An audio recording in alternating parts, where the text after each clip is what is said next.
Okay mga kababayan, Chris Ulo po at welcome back po rito sa ating YouTube channel. Okay mga kababayan, pag-usapan ho natin itong si Senador Chis Escudero na Senate President din ho dyan sa Senado, na asawa ho ni Heart Evangelista, na ex ho ni Jericho Rosales.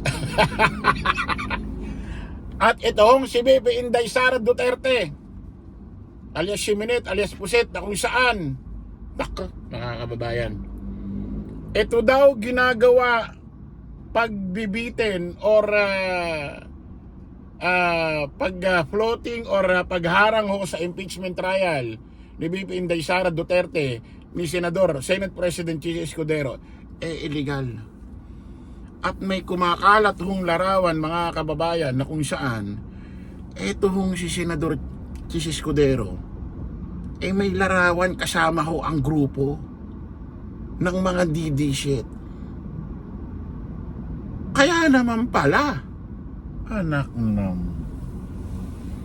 Pakinggan nyo ho ito mga kababayan, si Corina Sanchez, ha? Nako, kung di dahil pala kay Corina Sanchez hindi mabubulgar itong si Chis Escudero, ha? Pakinggan natin. Teka, ulitin natin. Ang proposed timeline ni Senate President Chis Escudero kaugnay ng impeachment trial ni VP Sara. Ayon yan mismo sa isa sa mga framer ng 1987 Constitution. Maging ang Kamara ay lumabag din daw sa batas. Yan ang agenda report ni Hannah T.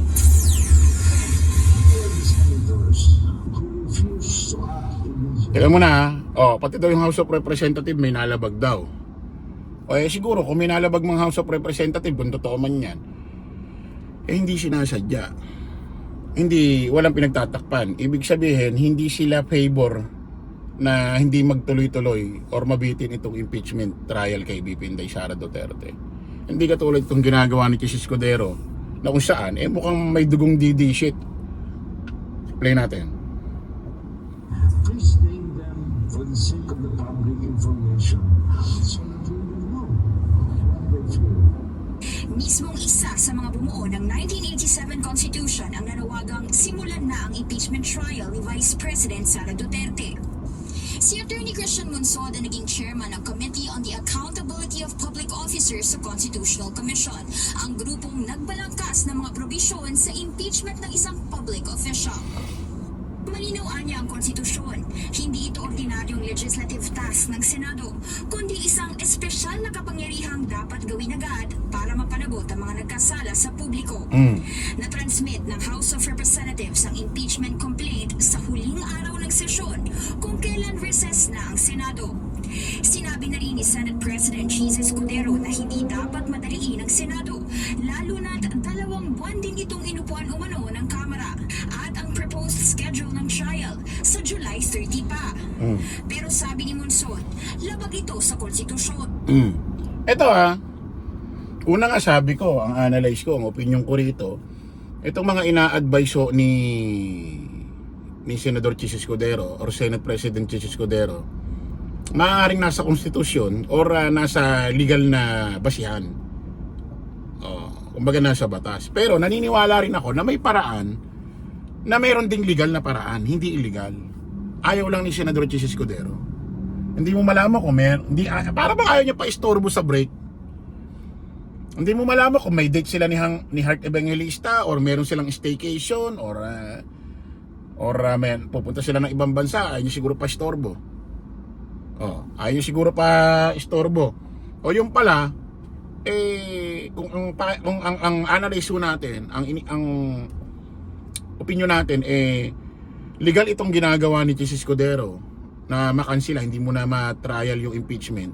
Pero meron ding way na legal, ayon pa pala rito, illegal yung ginagawa ni Senador Chis Escudero ayon sa konstitusyon. May mandato ang Senado na agad simula ng paglilitis pagkatanggap ng Articles of Impeachment. And it does say that they must proceed immediately. Why? Because the purpose of this provision and this article is to protect the people from the people they have elected who have violated public trust. And they should immediately be kicked out of government. Naniniwala siyang naaantala ang proseso dahil may mga senador umanong takot makaapekto ito sa kanilang kampanya. Kasalukuyan ding nahaharap sa legal battle ang impeachment ni VP Sara. Kahapon lang, nagsumite ng manifestation ang Senado sa Korte Suprema. Isipin nyo mga kababayan, napakarami hong grounds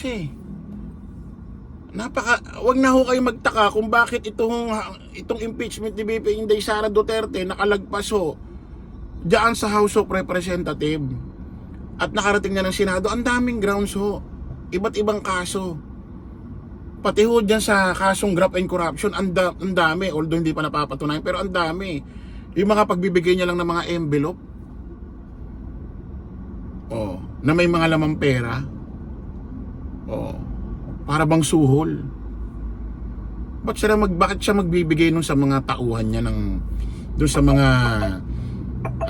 mga sekretary niya ba yun, or may mga posisyon na staff niya? Naalala niyo yung nasa Senado o sa Congress ba yun na may isang babae bukod sa iba, inamin niya na may ilang buwan siyang nakatanggap ng pera kay VP Inday Sara Duterte.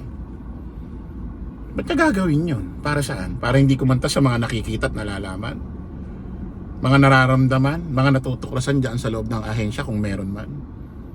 Ano yan? Kumbaga hindi man literal, ano yan, pambusal, para hindi magingay, hindi ipamalita. Bibigyan ng bahagi, nakakarambot. Magkano isang buwan yata, no? Tapos yung makukuha ay milyon-milyon. Mambubusal na maliit na presyo. Matindi, ano? Matapos muni ng bise ang impeachment proceedings dahil sa umano'y paglabag ng Kamara sa one-year bar rule na dapat ay isang impeachment complaint lang ang mahahain laban sa isang opisyal sa loob ng isang taon. Sa manifestation, in-excuse ng Senado ang sarili nito sa petisyon dahil may sole authority daw sila sa pagdesisyon sa mga kaso ng impeachment sa ilalim ng konstitusyon. Sinabi ni Monsod na nahaharap din sa constitutional violation ng House of Representatives. In fact, Secretary General Velasco admitted that he postponed it because he was told, please hold that because there's another one coming. Sabay ng kanyang panawagan, sinariwa rin ni Monsod ang diwa ng EDSA People Power. EDSA was not only the promise of restoration of democracy, EDSA was also the promise of a new social order for the poor. Sabi niya, hamon daw muli sa taong bayang kilatisin ang galaw ng mga opisyal ng gobyerno para makamit ang mas maayos na lipunan. It's up to you now to, I think, until we get rid of this feudalistic system of dynastic clans, we will not have a real democracy in this country. Para sa agenda, ito malaking katanungan Ito malaking katanungan si Senador Jesus Escudero. Huwag na tayo lumugar dito sa sinasabi ho nitong isa na meron daw illegal daw o mali yung ginagawa mong pagharang, or illegal daw or yung ginagawa mo na kung saan tumatagal ho yung nakabinbin dyan Senate President na impeachment trial ni VP Inday Sara Duterte. Huwag na tayo doon dumepende na tayo sa'yo. Kung halimbawa talagang legal ang pinapayo mo ayon sa konstitusyon para ang impeachment trial ni VP Inday Sara Duterte, wag muna ngayon dahil naka-recess at sa July 30 na simula ng pagdinig. Wala bang ibang paraan na legal din yung hindi illegal? Baka meron naman, ayaw mo lang, diba? Yun lang naman yun Meron ba na paraan na legal kahit naka-recess ang Senado? Baka meron. Baka pwede naman gawa ng paraan kasi para naman ito sa taong bayan. Dahil ang pinag-uusapan dyan, hindi mo naman pera. Hindi naman pera ni Hart. Hindi naman ang pera ng kahit sino. Pera ng taong bayan. Buwis tax ng taong bayan na pinagkatiwala sa ahensya ng gobyerno. At kasama doon yung OBP at DepEd. Especially ang DepEd na may pinakamalaking pondo ng ahensya ng gobyerno. Dahil ang sinusuportahan dyan, karunungan ng mga mag-aaral. Kaya mas pinopondohan yan. Baka may ibang paraan naman na legal. Kahit meron ka pa bang sinasabing legal din. O, baka meron. Baka pwede naman. O baka naman dahil dito. Baka naman dahil dito. Ha? Oo. Baka naman dahil dito.